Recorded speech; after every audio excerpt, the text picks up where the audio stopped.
Thank you, Alex, and good afternoon, everybody. My name is Phil Lawton, and I work in the Power Systems practice. I'm going to be talking about interoperability, which is one of those things which everybody sees as a good idea, a bit like being kind to animals. But in order to make it more tangible, I think we need to get under the skin and give it a bit of context to be able to talk about it. Let's start with thinking about the stakeholders. In the middle, we've got the smart local energy system itself, and then they obviously have the assets that they will be using to provide their services, the users that they're providing their services to, and then assuming that the energy system is not operating in isolation, they'll have to engage with the system operators whose systems they're connected with, and also with the energy markets nationally or locally, so that they can buy and sell the energy that they don't need or that they're unable to provide themselves. If we now look at what's being delivered, we can start again with the assets. They are providing energy. I've shown a two-way flow there because there could be storage that they're using. And presumably those assets will also be providing some flexibility to the SLES. The users then will be having comfort supplied to them. I've used the word comfort there really to indicate having their needs met. So it could be that your house is at a suitable temperature, or that your electric vehicle has been charged for when you want it to use it.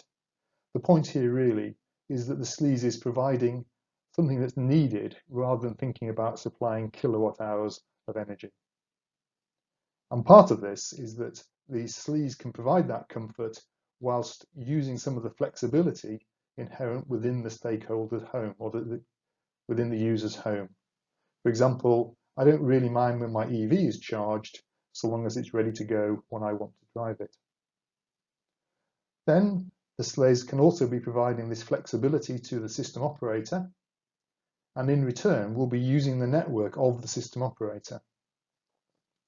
And finally, the SLES can be engaging with the energy markets. The local energy market, it can be providing flexibility to the local energy market, which could then be provided on to the system operator, or it could just be selling energy into the energy market either locally or nationally under a contract. Now if you look at where the value comes from, again starting with the assets, presumably we're providing low cost or low carbon energy, because if not, why are we bothering? We're also potentially providing flexibility, which can be leveraged and sold on to the users. And one of the other things that as the Catapult we're interested in here is scalability.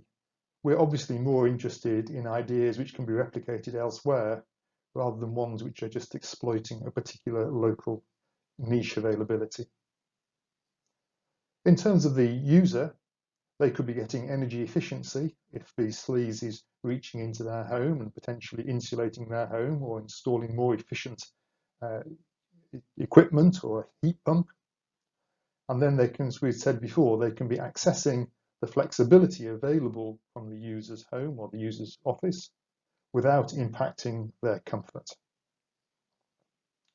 Now looking at the system operator, it's very important that the system operator has cost-reflective charges, because if not, they will be providing incentives to the SLES to behave in a particular way.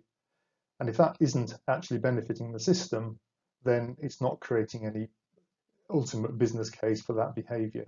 So it's important that the SLES are responding to correct incentives from the system operator. And the system operator benefits here because they can avoid constraints on their system and ultimately avoid having to invest in their network, building more assets. Looking now at the energy markets, you've got reduced losses. If your energy isn't traveling very far, you're able to supply it and use it locally. And then in the national market, one of the main values is that you've got arbitrage against time. So especially if you've got storage on your sites, you could be purchasing electricity at a time when it's cheap and then supplying it back to the market at a time when it's expensive. So finally, we come back to thinking about interoperability and what's needed here. So interoperability for the assets, you've got the ability to monitor and control what the assets are doing. Obviously, that's essential. And interoperability is very important there when you want to integrate new assets. You want to be able to buy things with control systems which can easily slot into your existing systems. Now looking at the users, and this talking about flexibility, you need the ability to influence the demand while maintaining the customer, the comfort for the customer. And there's an important issue here around customer tie-in. But what you don't want is customers who find that it's very expensive to move from one supplier to another because the technology that's being used to control them is completely different. And quite possibly, if you are influencing the customer's demand, you also need some assessment of what's happening in the customer's premises so that you can make sure that you're not impacting the comfort to a significant degree. For example, you might need to know the temperature in the person's house to know when you need to start resupplying heat and you can no longer rely on the stored energy in the building. For the system operators, they need smart network monitoring so they know what's happening on their system. When they detect an overload, they then need to be able to select the control actions that will resolve the overload, and then they need the ability to be able to instruct that flexibility back out to the SLES. There's also some slightly other, less obvious issues. For example, they need to be sure about the reliability of the service that they're buying, because if it isn't provided, they could find themselves with an overload on their network and no way of resolving it. It's also worth bearing in mind that these issues can be very localized. And in this country, we have around 250,000 11 kV to low voltage substations and around 1 million low voltage feeders. So obviously some of these constraints could be very local and only very few people would be able to help them in resolving the constraints.